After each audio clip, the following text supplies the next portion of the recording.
In the next 20 minutes, I'm going to teach you how to literally change the physical structure of your brain, how to make it bigger, better, and faster, how to make yourself smarter, happier, more motivated, more at peace. For decades, bodybuilders have used scientifically proven methods to sculpt their bodies to perfection, and thanks to some monumental breakthroughs in the field of behavioral neuroscience over the past 10 years, we can now do the exact same thing for our brains. In that tradition, this video is about how we can promote brain mass by encouraging our bodies to make more of a very potent brain-building chemical called BDNF, or brain-derived neurotrophic factor. This is the protein that our brains use in order to learn new things and change our habits and thought patterns. It turns out we can also use it to shape our brain in whatever ways we choose. Welcome to the science of brain building. This is a brain cell, or neuron. For many years, psychologists believed that our brains didn't grow any new neurons after our birth. The common wisdom held that we came into the world with all the brain cells we would ever have. This idea was abandoned in the year 2000, however, when Columbia University neuropsychiatrist Eric Kandel won the Nobel Prize in Medicine for his groundbreaking research about how our brains learn. Kandel and his team studied small sea slugs called aplysia because they have very large brain cells that are easy to see, and he uncovered the fundamental difference between short-term memory and long-term memory. This discovery laid the foundation for the science of brain building. When we hold something in our short-term memory, like the number 2, 1, 6, 8, it involves temporary electric connections between cells. Nothing physically changes in our brains. This might explain why things in our short-term memory are so easy to forget if we lose our concentration. Wait, was it 2, 1, 8, 6? Or 2, 1, 6, 8? Long-term memory, on the other hand, is different. Kandel discovered that when we form lasting memories, our brains actually grow new physical connections called synapses, and even entirely new neurons. The better we learn something, the stronger these connections become, a process which is known as long-term potentiation. This is why we can still remember phone numbers we dialed hundreds of times as kids, even though we haven't used them in years. Those pathways were reinforced over and over.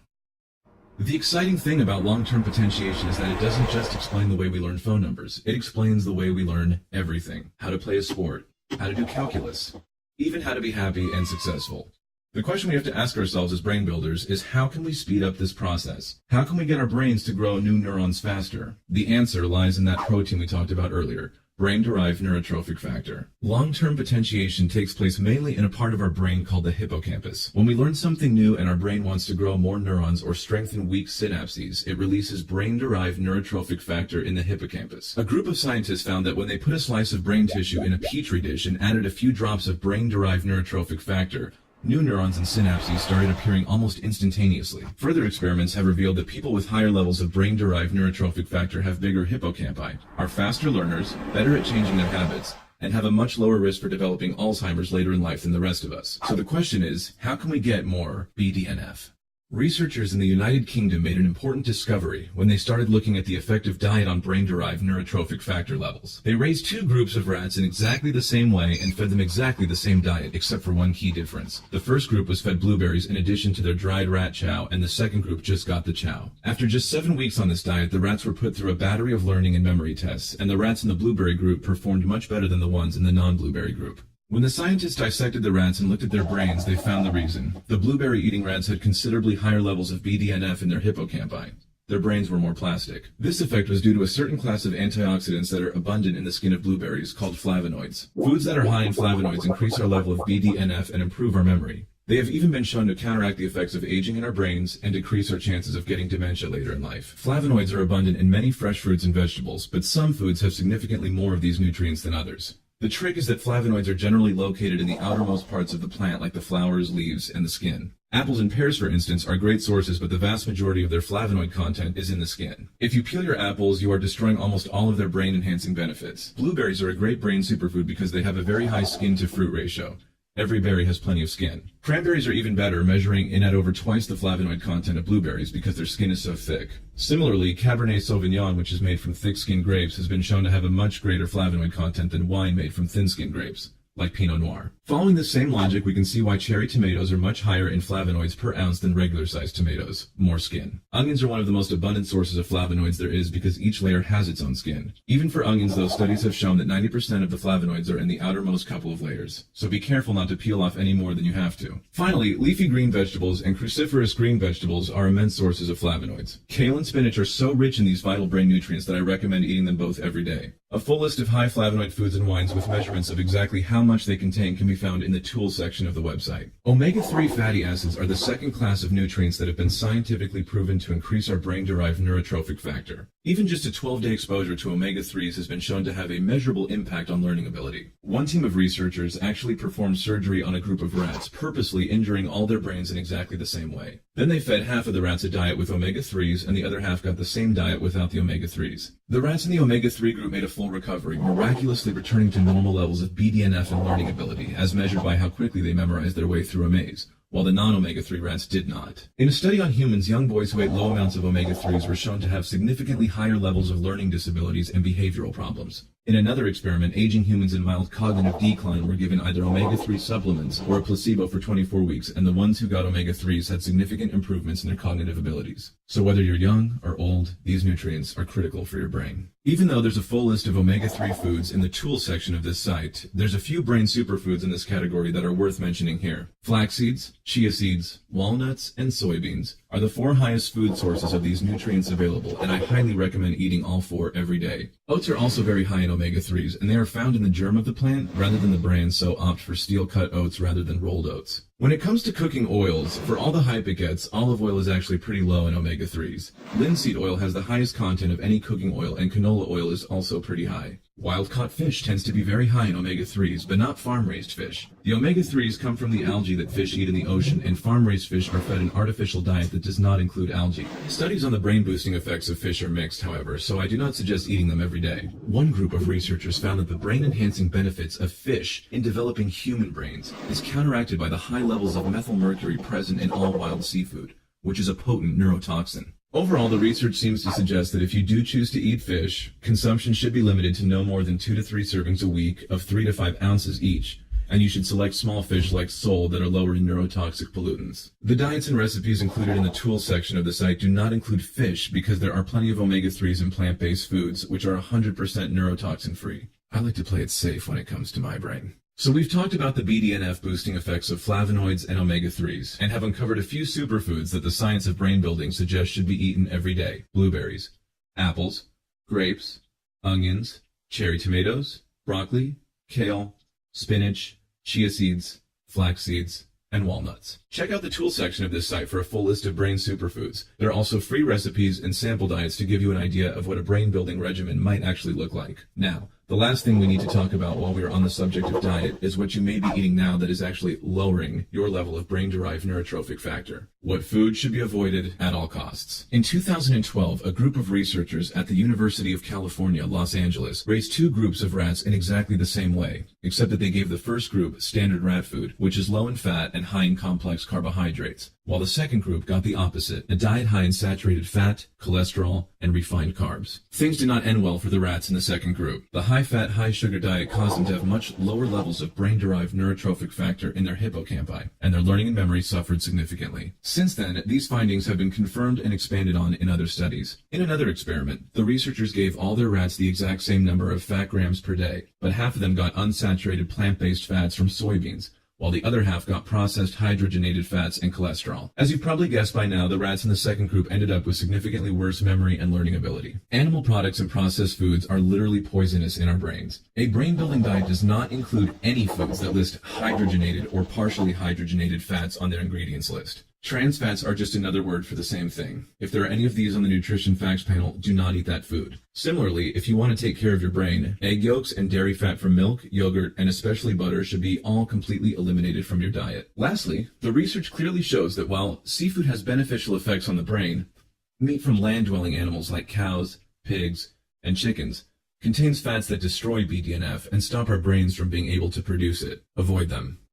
I hate to break it to you, but refined sugar and flour are just as toxic for our brains as animal products are. Not only do these frankenfoods decrease our BDNF so that we have a much harder time changing our habits and learning new things, they are actually physically addictive. Eating refined carbohydrates causes a rush of activity in a brain region called the nucleus accumbens. It is the exact same pattern of brain stimulation that occurs when drug addicts partake in their drug of choice. In fact, recent research suggests that refined carbs are actually more addicting than illegal drugs. In one experiment, researchers surgically inserted an IV into the arms of all their rats. Then they placed the rats in a cage with two levers. Pulling the first lever delivered a dose of medical-grade cocaine straight into their bloodstream. The other lever gave them a 20-second drink of sugar water. The rats actually preferred the sugar over the cocaine. The researchers were so surprised by these findings, they decided to take things a step further. This time they spent a few weeks getting the rats addicted to cocaine first and then put them in the cage with the levers. Shockingly, the coke-addicted rats, when given the choice, still preferred the sugar over the cocaine. The reason refined carbs are so addicting and so toxic to our brains is because they have an extremely high glycemic index. This is a measure of how quickly our blood sugar spikes when we eat a food. Even a very sweet fruit like an apple only causes your blood sugar to spike about half as much as white bread. For a list of the actual glycemic index values for a bunch of common foods, check out the tools section of the site. But I will tell you a simple rule right now that will help you keep your brain healthy. Simply avoid any foods that have ingredients with white in the name. This means white sugar, white flour, white rice, and white potatoes should all be eliminated from your diet. Bagels, breakfast cereals, snack bars, sodas, sport drinks, fries, and potato chips are all toxic for your brain and highly addictive. Do your brain a favor and don't put them into your body. As a side note, artificially sweetened products like diet soda show exactly the same addicting, brain-destroying effects as real sugar, and they cause cancer. Stay away from them all.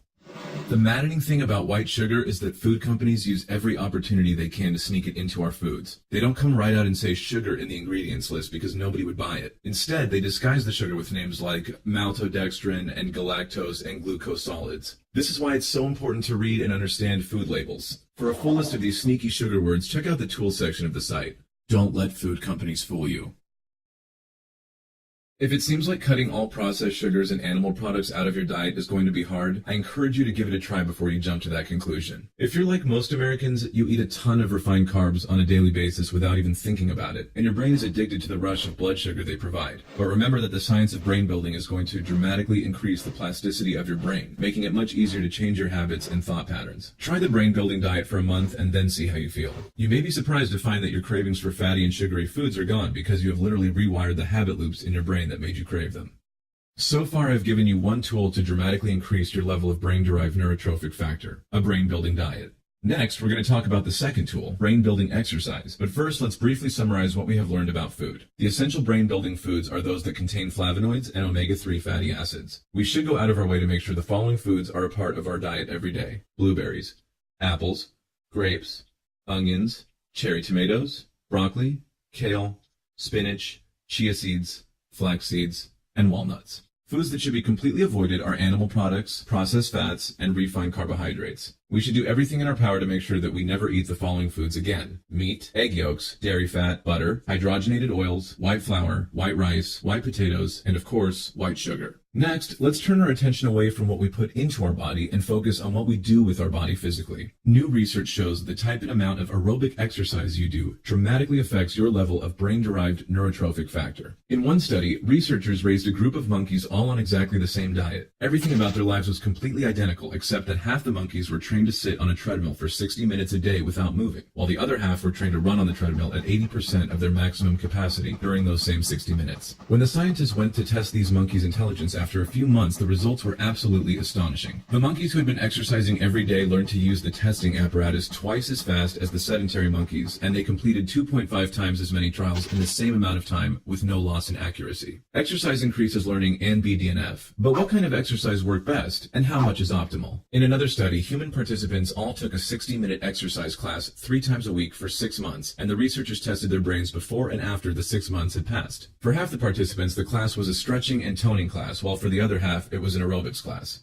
At the end of the study, brain scans showed that the people who did the aerobics had increased the size of the brain regions that deal with learning and complex reasoning, while the toning participants had not. Another group of scientists expanded on these findings by bringing their participants into the lab just once and having them either remain relaxed for 15 minutes, jog at moderate intensity for 40 minutes, or sprint at high intensity for just 3 minutes, rest for 2 minutes, and then sprint once more. Obviously, both of the active groups performed better on brain tests after their exercise than the relaxed group did, but the researchers also found that among the two active groups, learning was accelerated by 20% in the high-intensity sprinters compared to the low-intensity joggers. The sprinters even remembered the material better when the researchers followed up and retested them a week later. Blood tests on all participants revealed why. Sprinting increased BDNF much more effectively than jogging, even though the time spent sprinting was less. Other researchers have also confirmed that high-intensity aerobic exercise has a significantly higher effect on BDNF levels than does low-intensity exercise. High-intensity aerobic exercise is even more effective when it is paired with resistance training, such as lifting weights or doing push-ups and pull-ups. Also, research shows that these sessions are more effective when they last for at least 30 minutes and are limited to once per day. People who exercise more than 30 times a month actually have lower BDNF levels than those who limit their training to once a day. Furthermore, the research shows that the effect of exercise on the brain is acute rather than chronic. This means that every time you work out, your BDNF levels temporarily go up and then they gradually return to normal. This underscores the importance of doing something active every single day. So let's quickly put together everything we've learned about exercise and BDNF to create a brain-building workout plan. A brain-building workout plan involves exercising every single day, but we shouldn't be doing the same thing every day. Some days should be high-intensity aerobics and others should be resistance training like weightlifting. Working out for too long on one day actually has negative effects for our brain. So let's keep our exercise sessions around 30 to 60 minutes and focus on making sure to do it every single day. Often we get busy and think we don't have time to exercise some days, but think back to the study where 2 3-minute sprints were more effective than 40 minutes of jogging. Getting a pull-up bar in your office or bedroom can be a big help. If you just take 6 5-minute breaks throughout the day to get some pull-ups and push-ups in, the results will add up.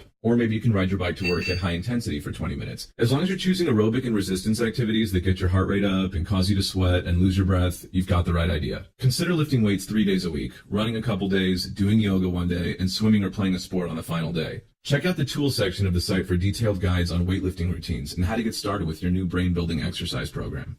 Up until now, this video has discussed how to use diet and exercise to increase your brain-derived neurotrophic factor and make your brain more plastic. The rest of this film will be dedicated to figuring out what to do with all of the extra BDNF that is now floating around in our bodies. How can we put it to work? Most of the studies we've seen focus on the ability of BDNF to make us quicker learners, but that is just because this is an easy measure of brain plasticity to test. There's a lot of other ways BDNF affects our brains. The newest theory of depression, called the network hypothesis, suggests that antidepressants work by helping us change negative thought patterns to positive ones. Antidepressants help us to change these thought patterns by increasing our BDNF, but it still takes a couple of weeks for our brains to grow and strengthen the new pathways. This is why they don't start working right away. Depression is not the only kind of thought pattern that can be changed by BDNF. One experiment showed that PTSD-type symptoms, like the ones soldiers experience after coming home from war, disappear a lot faster when a chemical is injected that increases the effects of BDNF. On the flip side, another experiment showed that we can pick up bad habits, like an addiction to cocaine, a lot easier if we have high BDNF, because it's even easier to form those new connections in our brain. Over and over, the research shows that brain-derived neurotrophic factor is literally like a steroid for our brains. Anything we work out will get stronger. The Reshape Your Brain section of this site is full of articles about exercises that you can do to put your BDNF to work. You will learn about something you can do every day to make yourself start focusing on the good and being more grateful. You will learn how to change pessimistic thought patterns and replace them with optimistic ones. You will learn how to alter your habits, quit smoking, eat better, etc. You can also find a transcript of this video that includes all of my research notes in the tools section. Good luck.